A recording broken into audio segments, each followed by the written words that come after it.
नमो नमः। आप सभी का हार्दिक स्वागत एवं अभिनंदन है।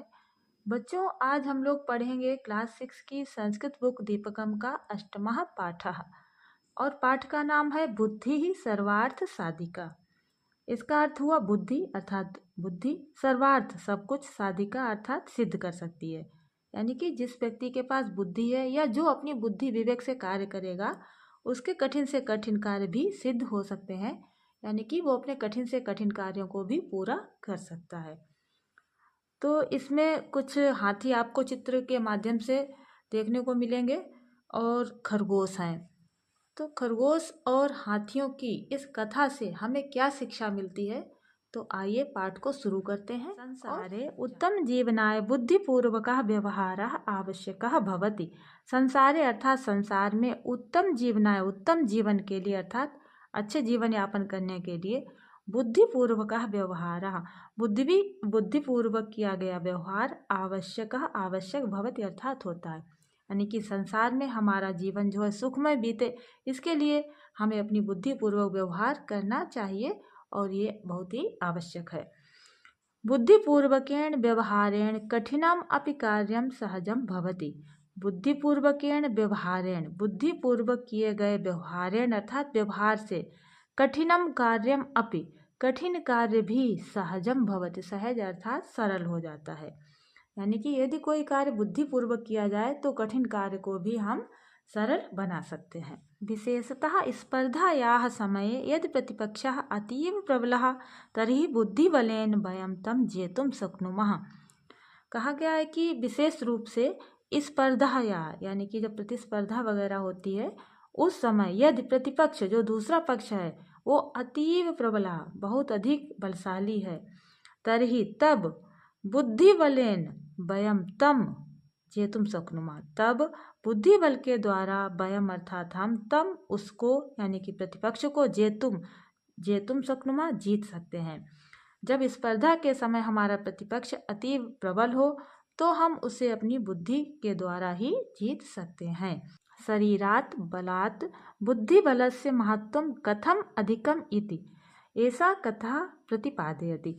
शरीर बलात् अर्थात शारीरिक बल से बुद्धि बल का महत्व कथम कैसे अधिकम अधिक है ऐसा कथा प्रतिपादयति, ये कथा प्रतिपादित करती है या बताती है। यानी कि शारीरिक बल से बुद्धि के बल को अधिक महत्व दिया गया है। तो इस कथा के माध्यम से हम जानेंगे। एताम कथाम वयम पठामः। एताम इस कथा को आइए हम सब पढ़ते हैं। अब देखिए कथा कौन सी कथा है। एकस्मिन् वने एकः नित्य जलपूर्णः महान सरोवरः अस्ति। एकस्मिन् एक वन में एक नित्य जलपूर्ण यानी कि हमेशा जल से भरा रहने वाला, जिसमें कभी भी जल खत्म ना हो ऐसा महान एक बड़ा सा सरोवर तालाब है। एक वन में एक नित्य जल से पूर्ण यानी कि जल से भरा हुआ बहुत बड़ा सरोवर है। कदाचित एकम पिपासा कुलम गजयूथम वनांतरात अत्र आगच्छति। कदाचित कभी एकम एक पिपासा कुलम, पिपासा धन आकुलम यानी कि प्यास से व्याकुल, गज यूथम गज अर्थात हाथी, यूथम मतलब समूह, हाथियों का समूह, वनांतरात मतलब वन से वहां पर आता है। कहाँ पर? जहां पर वो सरोवर है वहां। तस्मिन् सरोवरे ते गजाः स्वेच्छया जलं पीत्वा स्नात्वा क्रीडित्वा च सूर्यास्त समये निर्गच्छन्ति। तस्मिन अर्थात उस सरोवर में ते गजाः वे हाथी जो आए हैं वो स्वेच्छया अपनी इच्छा से जलम पीत्वा जल पीकर, स्नात्वा स्नान कर कर और क्रीडित्वा खेल कर, सूर्यास्त समय निर्गच्छन्ति सूर्यास्त के समय मतलब जाने लगते हैं। तस्य च सरोवरस्य तीरे समन्तात् सुकोमल भूमौ बहूनि सशक बिलानि सन्ति। च मतलब और, तस्य उसके, और उस यानी कि सरोवर से सरोवर के, तीरे किनारे, समन्तात समतल, सुकोमल भूमो सुकोमल अर्थात मुलायम भूमि पर, बहून बहुत से, सशक कहते हैं खरगोश को, सशक बिलानि संति यानी कि उस सरोवर के किनारे समतल भूमि जो कैसी है बहुत ही सुकोमल है, ऐसी भूमि पर बहुत से खरगोशों के बिल संति अर्थात हैं। एषु बहवा ससकाः निवसन्ति। एषु अर्थात जिनमें बहवा बहुत से ससक यानी कि खरगोश निवसन्ति रहते हैं। इस चित्र के माध्यम से देखिएगा, देखिए यहाँ पर बहुत सारे हाथियों का झुंड है जो कि जा रहा है और इधर खरगोश जो है कुछ बाहर हैं, कुछ बिलों के अंदर हैं। गजानां परिभ्रमणेन तेषु बिलेषु निवसन्तः बहवः ससकाः क्षतविक्षताः भवन्ति, केचन पुनः मृताः अपि भवन्ति। गजानां गजों के यानी कि हाथियों के परिभ्रमण करने से या निकलने से तेषु बिलेषु उन बिलों में निवसन्तः निवास करने वाले बहवः ससकाः बहुत से खरगोश क्षतविक्षताः भवन्ति घायल हो जाते हैं।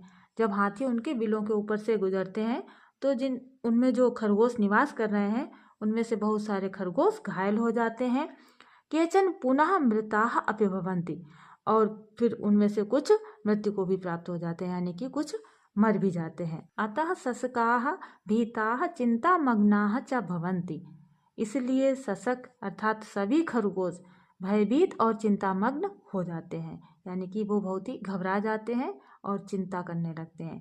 ते दुखम अनुभवन्ति, वे दुख का अनुभव करते हैं यानी कि वो दुखी हो जाते हैं। स्वरक्षार्थम च ते उपायम चिंतयति, और वे स्वरक्षार्थम अर्थात अपनी रक्षा के लिए उपाय चिंतयति सोचने लगते हैं कि किस प्रकार से उनकी रक्षा हो, तो वो अपनी रक्षा के लिए कोई उपाय सोचने लगते हैं। एकस्मिन् दिने सायंकाले तेषां ससकानां सभा भवति। एक दिन शाम के समय उन खरगोशों की सभा होती है यानी कि एक दिन ये सभी मीटिंग करते हैं। सर्वे ससकाः स्वमतं प्रकाशयन्ति, सभी खरगोश अपने अपने मत को प्रकाशित करते हैं, अपने अपने मत को व्यक्त करते हैं। परम ते समाधानम न प्राप्नुवन्ति, परंतु वे कोई समाधान प्राप्त नहीं कर पाते हैं कि उसका कोई ठोस समाधान उन्हें नहीं मिलता है। अंते ससक राजा वदति, अंत में ससकों का जो राजा होता है अर्थात खरगोशों का जो राजा है वो कहता है, अहमेव उपायम चिंतयामि, मैं ही उपाय सोचता हूँ यानी कि अब मैं ही कोई उपाय सोचकर बताता हूँ। अधुना वयम सर्वे स्वगृहम गच्छामः, अधुना इस समय हम सभी अपने अपने घर जाते हैं यानी कि मैं कोई उपाय सोचता हूँ लेकिन इस समय हम सभी अपने अपने घर जाते हैं। अन्यस्मिन् दिवसे रात्रौ सः ससक राजा योथाधिपस्य गजराजस्य समीपम गच्छति। अन्यस्मिन् दिवसे अन्य दिन या अगले दिन रात्रौ रात के समय सह वह ससक राजा खरगोशों का राजा योथाधिपस्य गजराजस्य जो गजराज है यानी कि हाथियों का राजा है उसके समीप जाता है। सह गजराजम कथयति, वह गजराज यानी कि हाथियों के राजा से कथयति कहता है, हे गजराज एषः सरोवरः चंद्रस्य वासस्थानम अस्ति, यह सरोवर अर्थात ये जो तालाब है या सरोवर है ये चंद्रमा का निवास स्थान है यानी कि यहाँ पर चंद्रदेव का वास स्थान है यानी कि वो रहते हैं। वयम ससकाः तस्य प्रजाः स्मः, वयम ससकाः स्मः, हम सभी खरगोश हैं। तस्य प्रजा, उसकी प्रजा, किसकी प्रजा? चंद्रमा की, यानी कि हम सभी खरगोश चंद्रमा की प्रजा हैं। अतएव सह शशांकः इति नामना प्रसिद्धः, इसलिए ही वह शशांक यानी कि खरगोशों का राजा है और हम सब उसकी प्रजा है, इसीलिए वह शशांक नाम से प्रसिद्ध है। कौन?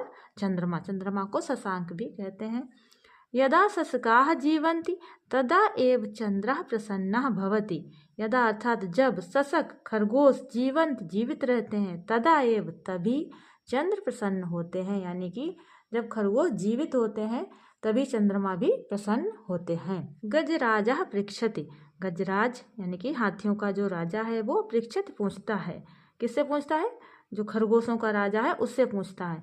कथम अहम विश्वासम करोमि, कथम कैसे, अहम मैं, विश्वासम करोमि मैं कैसे विश्वास करूं कि तुम जो कह रहे हो वो सच कह रहे हो। किम सत्यमेव चंद्रः सरोवरे तिष्ठति, कि सच में चंद्रमा जो है सरोवर में तिष्ठति अर्थात रहता है, कि वास्तव में चंद्रमा का निवास स्थान सरोवर में है, मैं कैसे विश्वास करूं। यदि सरोवरः चंद्रदेवस्य वासस्थानम तर्हि तत् प्रदर्शयतु। अब वो कहता है, जो हाथियों का राजा है, कहता है यदि सरोवर चंद्रदेव का वास स्थान है अर्थात रहने का स्थान है, तर्हि तो तत् प्रदर्शयतु, उसको दिखाओ, यानी कि वास्तव में अगर चंद्रदेव जो है उस सरोवर में रहते हैं तो वो मुझे दिखाइए। ससकः कथयति। अब जो खरगोशों का राजा है वो कहता है आम। हाँ, चंद्रस्य दर्शनाय आवाम अधुना एव सरोवरम प्रति चलावः। हाँ ठीक है, चंद्रस्य दर्शनाय, चंद्र के दर्शन के लिए, आवाम हम दोनों को, अधुना एव अभी सरोवर के पास चलना है, यानी कि हमको सरोवर के पास चलना है, तभी मैं आपको दिखा पाऊंगा। गजराजा ससक राजेन सह सरोवरस्य समीपम गच्छति। वह गजराज ससक राज के साथ अर्थात खरगोशों के राजा के साथ सरोवर के समीप जाता है। सह जले चंद्रस्य प्रतिबिंबम पश्यति चकितः च भवति। सह अर्थात वह गजराज जले, जल में चंद्रमा का प्रतिबिंब देखता है और चकित हो जाता है।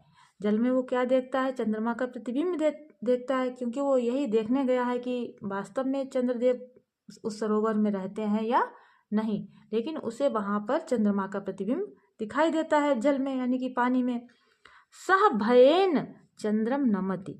वह भय के कारण अर्थात डर के मारे चंद्रम नमति, चंद्रमा को नमन करता है या नमस्कार करता है, प्रणाम करता है। ततः सह गज यूथेन सह अन्यत्र गच्छति। और इसके बाद वह अपने गज यूथ अर्थात हाथियों के समूह के साथ अन्यत्र, अन्य जगह या दूसरी जगह गच्छति चला जाता है। सह गज यूथः पुनः कदापि तस्य सरोवरस्य समीपम न आगच्छति। सह वह गज यूथ अर्थात हाथियों का समूह पुनः दोबारा कदापि कभी भी तस्य सरोवर से उस सरोवर के समीपम न आगच्छति, समीप या पास में नहीं आता। यानी कि जब वो देख लेता है सरोवर में चंद्रमा का प्रतिबिंब, तो वो वास्तव में ये समझ लेता है कि हाँ चंद्रदेव इसमें रहते हैं। फिर वो दूसरी जगह चला जाता है अपने समूह के साथ, फिर कभी भी वहां पर नहीं आता है। ससकाः तत्र सुखेन तिष्ठन्ति। ससक अर्थात जो खरगोश हैं वो वहां पर आराम से रहने लगते हैं। सत्यम एव उक्तम बुद्धि ही सर्वार्थ साधिका। सत्य ही कहा गया है क्या? कि बुद्धि सब कुछ सिद्ध कर सकती है, यानी कि बुद्धि से यदि काम किया जाए तो सभी कार्य सिद्ध होते हैं। तो इस कथा को हम लोगों ने पढ़ा और इससे हमने क्या शिक्षा ली कि यदि हमें कोई कार्य कठिन लग रहा है, हमारे सामने कोई प्रतिद्वंदी है और वो बहुत ही प्रबल है यानी कि शक्तिशाली है, तो हमें उसे शक्ति से ही नहीं बल्कि हमें अपनी बुद्धि का प्रयोग करके उसको हराना है, और ऐसा कि उसे नुकसान भी ना हो और हमारा काम भी बन जाए। तो बच्चों ये था आज का हिंदी अनुवाद। फिर अगली वीडियो में हम लोग इसका अभ्यास कार्य पढ़ेंगे। यदि वीडियो आप लोगों को पसंद आए तो लाइक, शेयर और हमारे चैनल को सब्सक्राइब कीजिएगा और बने रहिएगा ऐसे ही हमारे साथ। तब तक के लिए बहुत बहुत धन्यवाद। स्वस्थ रहिए, मस्त रहिए और मन लगाकर पढ़ते रहिए।